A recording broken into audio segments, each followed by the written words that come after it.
प्राण शक्ति और कुंडलिनी शक्ति में क्या अंतर है?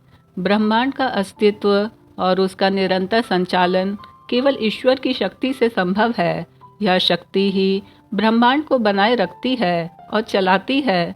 बिना शक्ति के ब्रह्मांड का अस्तित्व नहीं हो सकता। कुंडलिनी योग के अनुसार ईश्वर की जो शक्ति ब्रह्मांड को चलाती है उसे चैतन्य कहा जाता है। यह चैतन्य ही ब्रह्मांड में सब कुछ प्रकट और सक्रिय करता है। यह ब्रह्मांड की सृजनात्मक और संचालनात्मक शक्ति है जो सभी जीवों और पदार्थों में व्याप्त होती है। जब इस चैतन्य का संदर्भ व्यक्ति से होता है तो इसे चेतना कहा जाता है। चेतना चैतन्य का वह अंश है जो मनुष्य के भीतर कार्य करता है। यह चेतना दो प्रकार की होती है और अपनी कार्य करने की अवस्था के आधार पर इसे दो नाम से जाना जाता है। क्रियाशील चेतना, यह प्राण शक्ति भी कहलाती है।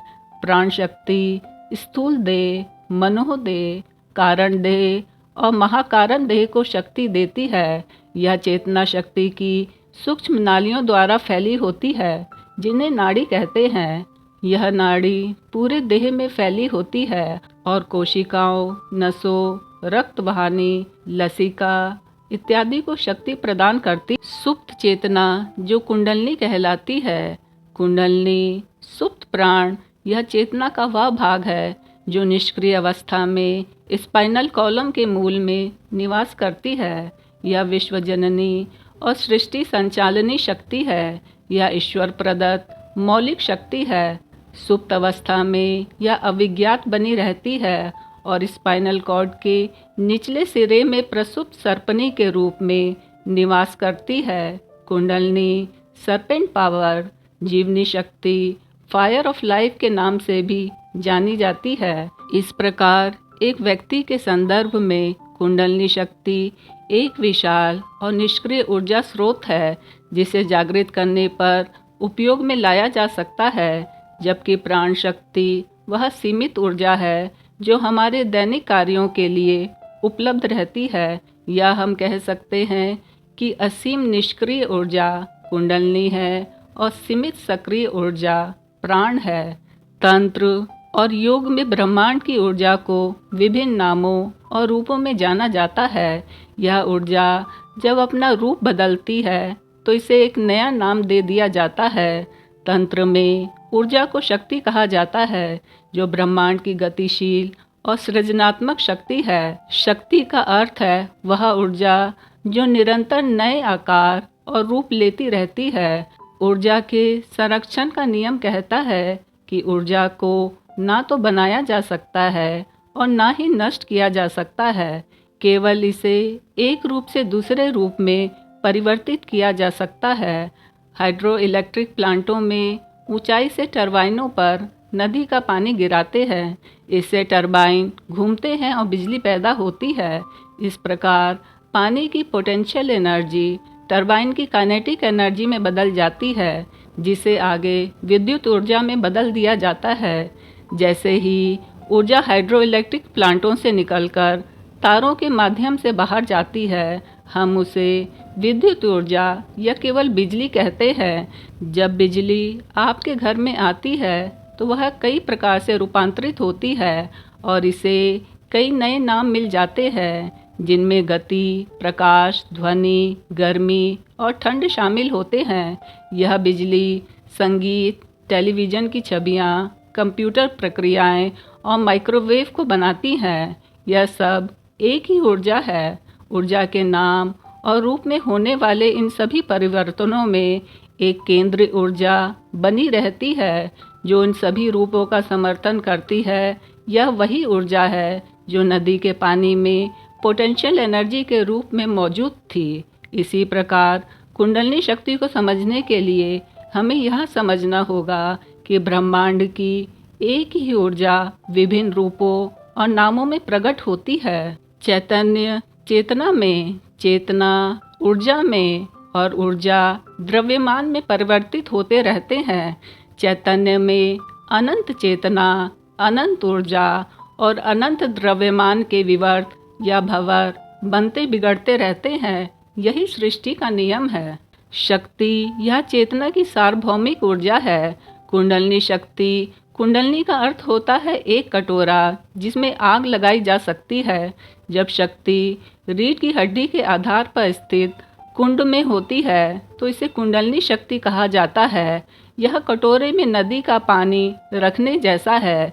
जब पानी नदी में है तो हम उसे नदी कहते हैं, लेकिन कटोरे में रखते हैं तो हम उसे पानी कहते हैं।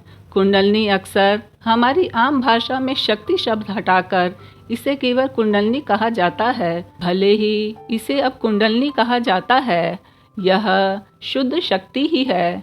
केवल अंतर इतना है कि शक्ति अब कटोरे में है। प्राण क्या है? कुंडलिनी की एक छोटी मात्रा अपने सूक्ष्म पिंड से निकालती है, जैसे उबलते पानी के कटोरे से भाप उड़ती है। इस विकरणित ऊर्जा को प्राण कहा जाता है। यह कुंडलिनी की ही एक रूपांतरित अवस्था है। प्राण कुछ निश्चित पैटर्न या रेखाओं में बहता है, जिन्हें नाड़ियाँ कहा जाता है। यह भाप के समान है जो प्रिडिक्टेबिलिटी के आधार पर चैनलों में ऊपर उठती है। हजारों नाड़ियाँ चौराहों की तरह एक दूसरे को काटती हैं, जिन्हें चक्र कहा जाता है। छोटे चौराहे मर्म या मर्म स्थान कहलाते हैं। चक्र शब्द का उपयोग पहिए की तीलियों के समान क्रॉसिंग पैटर्न के कारण होते हैं। चक्र ऊर्जा के 5 प्रवाह उत्पन्न होते हैं, जिन्हें वायु कहा जाता है। भूत और एलिमेंट्स यह पृथ्वी, जल, अग्नि, वायु और आकाश के गुण ग्रहण करते हैं, जिन्हें सूक्ष्म और स्थूल स्तर पर तन्मात्रा और भूत कहा जाता है। सूक्ष्म ऊर्जा से 5 ज्ञानेंद्रियाँ सूंघना, चखना, देखना, स्पर्श करना, सुनना और 5 कर्मेंद्रियाँ नष्ट करना, प्रति प्रकृति बनाना, गति करना, धारण करना, संचार करना निकलती हैं। माइंड, बॉडी, ब्रेथ ये सभी हमारे भौतिक मस्तिष्क शरीर के श्वास के विभिन्न पहलुओं के रूप में प्रकट होते हैं। फिर भी वे नाड़ियों में बहने वाली शक्ति कुंडलिनी शक्ति, कुंडलिनी और प्राण के अलावा और कुछ नहीं है। ब्रह्मांड शक्ति कुंडलिनी शक्ति में, कुंडलिनी शक्ति प्राण शक्ति में, प्राण शक्ति पंचभूत, पंच तन्मात्रा, 5 ज्ञानेंद्रियों और 5 कर्मेंद्रियों में परिवर्तित होती रहती है। हम कह सकते हैं कि कुंडलिनी शक्ति यह हमारी संपूर्ण ऊर्जा है, जो हमारे शरीर, श्वास, मन और चेतना में मौजूद है। यह ऊर्जा हमें प्रकृति और हमारे भीतर की ऊर्जा का अनुभव कराती है। यह गहरी और शक्तिशाली ऊर्जा होती है, जो अक्सर सुप्त अवस्था में रहती है, जबकि प्राण शक्ति कुंडलिनी शक्ति का वह हिस्सा है जो हमें सीधे उपलब्ध है और सक्रिय रूप में होती है। यह हमें सोचने, बोलने और कार्य करने में सक्षम बनाती है।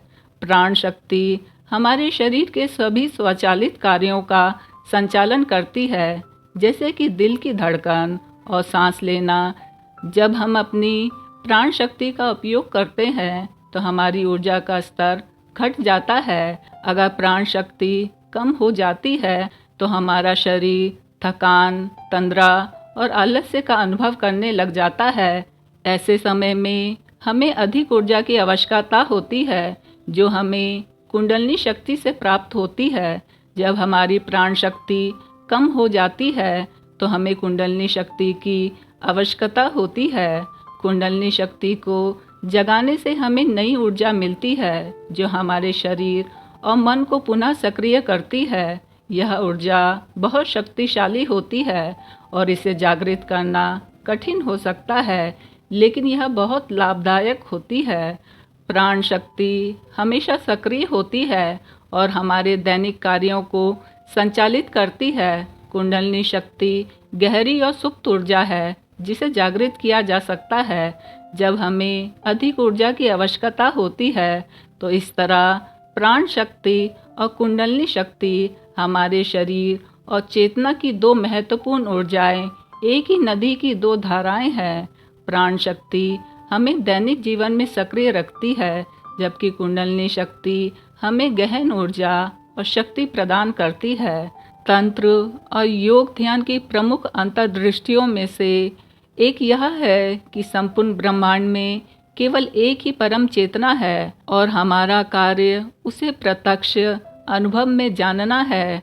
कुंडलनी जागरण के साथ सुप्त कुंडलनी की पूरी शक्ति जागृत हो जाती है। कुंडलनी को जागृत करना और उसे अभिव्यक्ति के स्तरों से ऊपर उठने देना, उसके स्रोत पर वापस लौटना परम तत्व की परम अनुभूति है। इस प्रकार कुंडलनी शक्ति की समझ हमें यह जानने में मदद करती है कि एक ही ऊर्जा विभिन्न नामों और रूपों में कैसे प्रकट होती है और इसका अनुभव करना ही आध्यात्मिक जागरण का मार्ग है।